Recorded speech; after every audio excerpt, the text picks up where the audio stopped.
Hello everyone, good evening and जय हिंद। मैं विवेक, आप सभी का स्वागत करता हूं Exampur defence warrior YouTube channel पे। तो कैसे आप सभी लोग? बढ़िया। एयरफोर्स का आपका एग्जाम है, एडमिट कार्ड आ जाएगा। एडमिट कार्ड को लेके भाई साहब इतने परेशान है बच्चे, एडमिट कार्ड कब आएगा कब आएगा। वो 2 दिन पहले 24 घंटे से 48 घंटे के बीच में कभी भी आ सकता, तो अभी परेशान नहीं होना। 28-29 तक यानी कल तक आ जाएगा आपका, या फिर 29 को हो सकता है सुबह सुबह दे, जो कि अगले दिन एग्जाम है। तो ये अगले दिन का ऐसे रिलीज करते हो। तो एडमिट कार्ड को लेकर परेशान नहीं होने वाली बात है, वो आना तय है और आपका एग्जाम भी आगे नहीं जाएगा, ये भी तय है। तो ये ना बहुत परेशानी वाली चीज़ नहीं, ये अपने आप सॉल्व हो जाएगा, उसका टेंशन नहीं लेना। हमें रिवीजन, प्रैक्टिस, क्लासेस कैसे आप अपने आप को अरेंज करें, सेल्फ स्टडी कैसे करें, मॉक टेस्ट कैसे दे रहे हैं, ये सब चीज़ें ज़्यादा इंपॉर्टेंट है। आप लोग के लिए मॉक टेस्ट हमने अवेलेबल कराया, एग्जामपुर ऑफिशियल ऐप पे जाइए, दे सकते हैं आप सभी लोग। इस पर मैंने वीडियो भी किया, शॉर्ट्स भी किया। अब आप लोग कितने अवेयर हैं, ये सारी चीज़ें फायदे और नुकसान तय करिए आगे आपके एग्जाम को लेकर। एडमिट कार्ड तो आना तय है। कुछ बातें जो हमें पहले से पता होनी चाहिए, एडमिट कार्ड में जो मेंशन रहेगा बता दूं कि एग्जाम सेंटर पे हमें क्या क्या चीज़ें लेके जानी है और कैसे जानी है, तो पूरा बारीक से समझेंगे। सबसे पहली चीज़, कुछ इंपॉर्टेंट जो चीज़ें आपको एग्जाम सेंटर पे लेके जानी है, उसमें सबसे पहला आएगा आपका एडमिट कार्ड, जो कि अभी नहीं आया, आ जाएगा। हो सकता है आज रात को ही आ जाए या कल सुबह आ जाए, आश्चर्य मत होना। ऐसे ही आप लोग एग्जाम डेट को लेकर परेशान थे, कैंसिल हो जाएगा ये वो। मैं उस दिन वीडियो किया परसों, बोला कि आज रात को या कल सुबह आ जाएगा और रात में ही आ गया। तो इसी तरीके से एडमिट कार्ड भी आज रात को या कल सुबह तक आ सकता है, आप परेशान नहीं होंगे। एडमिट कार्ड आपको लेके जाना, लेकिन ध्यान रहे कलर्ड रहेगा, ठीक है, ब्लैक एंड व्हाइट नहीं चलेगा। दूसरी चीज, आधार कार्ड ये ओरिजिनल होना चाहिए, ये फोटो कॉपी वाला नहीं चलेगा, ठीक है। ओरिजिनल आपके हाथ में आधार कार्ड होना चाहिए। तीसरी चीज, पासपोर्ट साइज फोटो आप सभी लोग 2 रख लेंगे। आप देखोगे जब एडमिट कार्ड आएगा उसमें स्टिक करने का ऑप्शन आता है, तो वहीं पे जाके स्टिक करना आप सभी लोग, ठीक है। इसके बाद सेल्फ डिक्लेरेशन फॉर्म, अगर आपका वही जैसे कि एडमिट कार्ड के नीचे लगा रहता है कि हम अपने मर्जी से जा रहे हैं, 18 साल से कम के हैं तो कंसेंट फॉर्म आएगा। एडमिट कार्ड में सारी चीजें लग के आती है, उसका टेंशन नहीं लेना, ठीक है। तो ये इंपॉर्टेंट चीजें लेके जानी है। अब मैं बताता हूं आपको, 90% बच्चे जो कि गलती करते पहली बार एग्जाम देते वक्त, वो क्या करते, आधार कार्ड जब आप एग्जाम देकर आओगे ना तो इसको फेंक देते हैं, या खो जाता है, या नहीं ध्यान देते। मैं नहीं करूंगा इंटेंशनली, वो भूल जाते हैं या कहीं रख देते हैं। ये आपको ध्यान से रखना है। जो फेज 1 का एडमिट कार्ड है, ये आपका फेज 2 में वापस लगता है, बट ये PDF वाला नहीं, जो अभी आप डाउनलोड करोगे वो नहीं लगेगा। जब आप एग्जाम देने जाओगे तो एडमिट कार्ड पे साइन होगा, स्टैंप लगेगा कि भैया इन्होंने एग्जाम देने आए हैं, वो वाला लगेगा वहां पे। यानी जो एडमिट कार्ड आप एग्जाम सेंटर में लेकर जाओगे ना, एग्जैक्ट वही एडमिट कार्ड आपका फेज 2 में डॉक्यूमेंट में लगता है, वरना प्रॉब्लम आती, पहले बता दूं।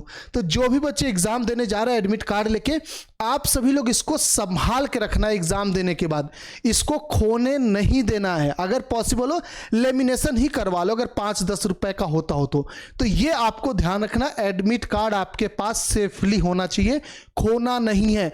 और वही एडमिट कार्ड जिसको लेके आप एग्जाम सेंटर में एंट्री लिए, वही वाला ओरिजिनल, ओके। इसके साथ साथ आपका 10th और 12th का मार्कशीट वगैरह नहीं लगता है, बट जब एडमिट कार्ड पढ़ोगे तो उसमें लिखा रहता है कि ये भी लगेगा। देखिए उसमें कंडीशन होता है, जैसे किसी कारण से आपका नाम आधार कार्ड में अलग है और आपके एडमिट कार्ड पे अलग है। जैसे कि मैं लिखा विवेक राय, विवेक कुमार राय कहीं गलती से लिख दिया, आधार कार्ड में हो सकता है विवेक कुमार लिखा है या विवेक कुमार राय लिखा है और मेरे एडमिट कार्ड पे विवेक राय। तो ऐसे थोड़ा सा भी कोई भी मिसमैच होता है, या आपकी जगह आपके पिताजी का नाम आ गया, तो उस केस में आप 10th और 12th का एक्स्ट्रा आप डॉक्यूमेंट रख लोगे, जो कि वेरीफाई करेगा। डेट ऑफ बर्थ में कोई गड़बड़ी आ गई मान लीजिए किसी कारण से, तो वो 10वीं मार्कशीट से चेक हो जाता है, और नाम वगैरह में आता है तो 10वीं और 12वीं दोनों आपको मार्कशीट लेके जानी होगी। यानी ये वो बच्चे ले जाते हैं जिनके डॉक्यूमेंट में कोई एरर रहता है, सीधी सी बात ये, ठीक है। और कोई भी एक्स्ट्रा डॉक्यूमेंट आपको नहीं लेके जाना, DL, पैन कार्ड, ये सब चीजें नहीं ले जानी है। जब कोई गड़बड़ी है तभी आप लेके जाओगे, अदरवाइज आपको सिर्फ और सिर्फ इतना लेकर जाना है। 2 पासपोर्ट साइज फोटो, वही जो आप फॉर्म भरते वक्त लगाए थे, ठीक है, याद रखेंगे ये चीज। अगर अलग है तो सर कोई बात नहीं, अलग भी चल जाएगा, लेकिन कोशिश रहे कि स्लेट वाला ही रहना चाहिए, जिसपे स्लेट पे डेट ऑफ पिक्चर यानी किस दिन फोटो लिखा गया, खींचा गया, और आपका नाम ये मेंशन होना चाहिए। अगर वो नहीं है तो भी चलेगा, मैं वापस बोल रहा हूं ये चीज, फॉर्म भरते वक्त आपने जो फोटो लगाया अगर वो नहीं है तो भी दूसरा भी चलेगा, लेकिन रिसेंट का होना चाहिए, बहुत ज्यादा डिफरेंस नहीं होना चाहिए। कोशिश ये करना कि सेम कपड़े में ही फोटो खिंचवा लो, सेम बैकग्राउंड के साथ, तो आपको लगभग सेम दिखेगा, ठीक है। इसके साथ साथ आपको क्या ख्याल रखना होगा, आपको क्या क्या चीजें पहन के जानी है। तो कपड़े के हिसाब से देखा जाएगा तो आपको लोअर और टॉप यानी कि हाफ टी शर्ट पहन के जाना है। याद रखेंगे जींस पहन के नहीं जाना है बेटा, कुछ भी कुर्ता पैजामा ऐसा ड्रेस नहीं होगा। सिंपल लोअर रहेगा जिसमें मेटल के नाम पे बस एक चैन होता है, चैन वाला लोअर मैक्सिमम, अगर चैन वाला नहीं तो और बढ़िया। यानी मेटल, आपके शरीर पे कोई भी मेटल का ऑब्जेक्ट नहीं होना चाहिए। आप कोई भी शर्ट वगैरह नहीं पहन जाओगे जिसमें बटन वगैरह होते हैं, और जो डार्क होते हो तो बिल्कुल मत जाना, वरना आपको दिक्कत होगा, उनको डाउट होगा तो आपका टाइम वेस्ट होगा और किसी का नुकसान नहीं होगा। तो सिंपल हाफ टी शर्ट पहन लेना, गर्मी का मौसम है वैसे भी, और आप फुल लोअर पहन लेना, हाफ लोअर नहीं फुल लोअर, फुल लोअर और half T shirt, sleeveless T shirt नहीं। अगर आप स्लीवलेस यानी ये वाला कट्टी वाला पहन के जाओगे तो नहीं मिलेगा, आपको हाफ टी शर्ट ही पहन के जाना। फुल जाओगे तो भी दिक्कत नहीं, हाफ टी शर्ट और फुल लोअर, हाफ लोअर भी एंट्री नहीं है।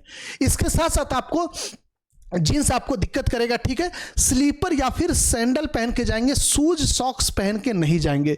जूता मोजा जुराफ जो भी बोलते हैं वो सब चीजें पहन के नहीं जानी, सिंपल चप्पल या फिर सैंडल पहन के जाना है।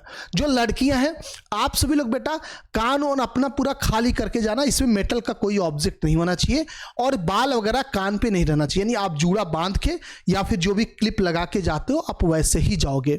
लड़के खासकर दाढ़ी वगैरह बड़ी है तो उसको कटवा लेंगे, और मूछ वगैरह जो भी सेट करवा लेंगे, बाल वगैरह यहाँ साइड से पूरा कटवा लेंगे, यानी छोटा छोटा बाल होना चाहिए, ज़्यादा स्टाइलिश नहीं होना चाहिए, उनको प्रॉब्लम ना हो सीधे।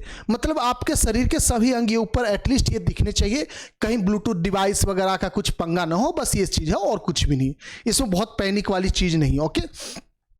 आपको जैकेट वगैरह नहीं अलाउ है, ठीक है। पॉकेट शर्ट वगैरह सब चीज़ अलाउ नहीं जिसमें पॉकेट वगैरह होता है। अगर कोई बच्चा रिलीजियस कोई चीज़ वियर किया, जैसे कि सिख कम्युनिटी को लोग हो गए, तो अपना टोपी पहनते कह दीजिए, या फिर जो भी बोलते हैं उसको साफा, हमारे जैसे भाषा में बोलते हैं, पग बोलते हैं उन लोगों में, पग हो गया, कड़ा हो गया, उनका रिलीजियस है वो, तो वो चीज़ वो पहन के जा सकते हैं। यानी कोई सिख कम्युनिटी से बिलोंग करता है तो वो कड़ा पहन के जा सकता है, और कोई नहीं पहन के जा सकता है। किसी कारण से मान लीजिए आप किसी ऐसे रिलीजन से और किसी कल्चर से बिलोंग करते हैं जिसको कड़ा पहनना बहुत जरूरी है, मतलब जरूरी रिलीजियस, तो आपको एग्जाम सेंटर पे जाते वक्त उनको वेरीफाई करवाना पड़ेगा कि देखिए मैं ये कड़ा पहना हूं, ये मुझे जरूरी है, उसके बिना बताए एंट्री नहीं लेना है। सिख कम्युनिटी को एंट्री है, कोई दिक्कत नहीं, सिख कम्युनिटी को आपका पग और कड़ा के लिए कोई दिक्कत नहीं, लेकिन बाकी किसी रिलीजियस पर्सन को दिक्कत है, यानी उनको पहले बताना पड़ेगा, ठीक है। बात समझ गए मेरे हिसाब से आप सभी लोग। तो कोई भी चीज़ ऐसा टैटो वगैरह फेस टू में आएगा तो उस पर मैं बात करूंगा। फिलहाल के यही आपके लिए इन्फॉर्मेशन है। दाढ़ी वगैरह बिल्कुल अच्छे से कटवा लेना, ब्रश वगैरह अच्छे से कर लेना, मतलब थोड़ा सा क्लीन होके जाना, हाइजीन होके जाना, अच्छा लगेगा आपको भी ठीक है। तो ये रहा आपके लिए इंफॉर्मेशन एग्जाम सेंटर पे जाने से पहले। इन सब बातों का ख्याल रखना। पेन वगैरह वहां पे मिलता है, अगर आप ले जाना चाह रहे हो तो जो आर पार दिखती 3 रुपए की पेन यूज एंड थ्रो, या फिर 5 रुपए की जो भी आर पार दिखे ना, आप वो पेन ले जा सकते हो। पेज वगैरह वहां पे मिलता है, पेज आपको अलाउ नहीं है, 2-3 पेज आपको मिलेगा, उसी पे आपको पूरा सॉल्व करना है, ठीक है। सिंपल बताऊं तो चप्पल पहन लेना, full lower half T shirt पहन के एंट्री ले लेना, एडमिट कार्ड आधार कार्ड 2 फोटो के साथ, सीधी सी बात ये। वहां पे पेन आपको पेपर सब कुछ मिलेगा। अब बात आएगी कि सर जो हमारा सामान रहेगा बैग वगैरह वो कहाँ रखेंगे, तो देखिए उसकी जिम्मेदारी एयरफोर्स नहीं लेता। अपने एडमिट कार्ड जब आएगा उसमें पढ़ोगे तो मेंशन किया रहता, उनकी अपनी जिम्मेदारी नहीं है। लेकिन हाँ, हर सेंटर के बाहर कुछ न कुछ ऐसी सुविधाएं होती हैं, कुछ रुपए लेके या फ्री ऑफ कॉस्ट आपको टोकन दे देते कि आप सबमिट कर दीजिए, एग्जाम से बाहर आके लेते जाएंगे। वो उनके अपने एग्जाम सेंटर का होता है सोर्स, ठीक है, उनकी जिम्मेदारी, एयरफोर्स की तरफ से कोई जिम्मेदारी नहीं। यानी कल को अगर आपका बैग या मोबाइल या कुछ गायब होता है तो आप एयरफोर्स के ऊपर कुछ भी कंप्लेन नहीं कर सकते कि इनके एग्जाम देने आए तो इन्हीं की वजह से गायब हुआ, नहीं। वो एग्जाम सेंटर के ऊपर आप कंप्लेन कर सकते हो, जहां सामान रखोगे उनके ऊपर कर सकते हो, उनकी जिम्मेदारी है, ठीक है। हालांकि मिल जाती सुविधाएं, मैं बोलूंगा जैसे लाखों बच्चे अगर सबमिट करते तो 1-2 बच्चे का सामान इधर उधर होता होगा, वो भी शायद थोड़ा परेशान होते होंगे तो मिल जाता होगा। तो ऐसा चोरी वोरी वाला दिक्कत होता नहीं है, लेकिन फिर भी मैं आपको बोलूंगा कि आप लोग कोशिश ये करिए कम से कम सामान ले जाइए, ठीक है, और कुछ भी नहीं। किसी के साथ जाना जरूरी है नहीं, आप अकेले जाइए, कोई दिक्कत नहीं। एग्जाम देने के वक्त जब आप एग्जाम में एंट्री लिख दे एग्जाम सेंटर में, तो उस वक्त पढ़ाई मत पढ़ना, ये आपको मैं पहले थोड़ा सा वार्निंग दे दूं कि सर कुछ रिविजन करना होगा, नहीं।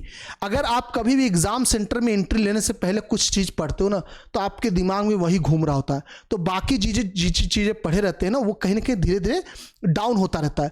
और जो चीज़ आप लास्ट में पढ़ते हो ना, एग्जाम में एंट्री लेते हो, वही ढूंढते हो कि यार इस पे क्वेश्चन दिख जाए, इस पे क्वेश्चन दिख जाए। उस वजह से आपका टाइम खराब, आपका पेपर खराब। इसलिए एग्जाम सेंटर से अंदर जाने से पहले कुछ भी पढ़ाई मत पढ़ना, थोड़ा सा आपके लिए सही रहेगा। ये ऑब्जेक्टिव एग्जाम का, कॉम्पिटिटिव एग्जाम का बहुत अच्छा इंपॉर्टेंट चीज होता है। बोर्ड एग्जाम में आप पढ़ सकते हो, क्योंकि बोर्ड एग्जाम में आप कुछ ना कुछ कहानी बना के लिख देते हो, थोड़ी सी चीज याद रहती तो, लेकिन यहाँ पे याद है तो पूरा, नहीं तो नहीं, सीधी सी बात ये। ऑनलाइन एग्जाम है तो आपको बहुत सारे क्वेश्चन भी नहीं दिखेंगे, आपको हर क्वेश्चन को चेक करना पड़ेगा बार बार, बहुत दिक्कत आ जाती है। ठीक है, तो कोशिश से करना, बहुत कम चीजें ले जाओ। अगर मोबाइल वगैरह ले भी जा रहे हो तो वहां रखने की सुविधाएं हो जाती हैं, और हर सेंटर का अपना होता है या आसपास दुकान होती है, आप उनको कुछ पैसे दोगे तो वो रख भी लेते हैं, तो ये सुविधाएं आपको मिलेंगी। ठीक है, और कुछ मेरे हिसाब से दिक्कत नहीं होगा। अगर कोई दिक्कत होगा तो बता देना। तो मैंने आपको बता दिया इंपॉर्टेंट डॉक्यूमेंट क्या क्या लेके जाना और आपको कैसे जाना, क्या क्या पहन के जाना। ओके, इसके बाद जो भी बच्चे अब तैयारी कर रहे हैं नेवी का, या जो बच्चे इस बार फॉर्म नहीं भर पाए या एलिजिबल नहीं थे, आप लोगों को पता है नेवी का फॉर्म भरा जा रहा है। नेवी SSR MR की आप लोग तैयारी कर सकते हो हमारे साथ महासागर बैच से जुड़ के, जो कि सिर्फ और सिर्फ 399 में आपको ये कोर्स मिला है। जल्दी से जल्दी कोर्स परचेज कर लीजिए। क्लासेस के अंदर अभी कुछ स्टार्ट किए, अभी होल्ड किए थोड़ा सा, एयरफोर्स के एग्जाम के बाद थोड़ा और स्पीड पकड़ लेंगे हम सभी लोग।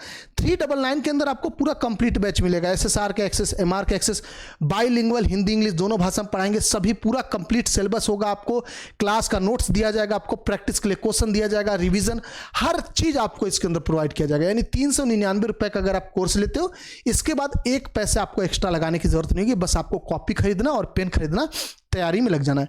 ये कोर्स आपको एग्जामपुर ऑफिशियल ऐप पे मिल जाएगा, डिस्क्रिप्शन में लिंक भी मिलेगा, कमेंट बॉक्स में भी इसका लिंक मिल जाएगा, आप सभी लोग वहां से भी डायरेक्टली परचेस कर सकते हो। ओके, तो मिलते हैं आप सभी से महासागर बैच में। आपको इन्फॉर्मेशन कैसा लगा आप ये भी बता देना मुझे। मेरे हिसाब से आपको यही दिक्कत आ रही थी, इस पर मैंने वीडियो बना दिया। मिलते हैं, जय हिंद जय भारत, थैंक यू।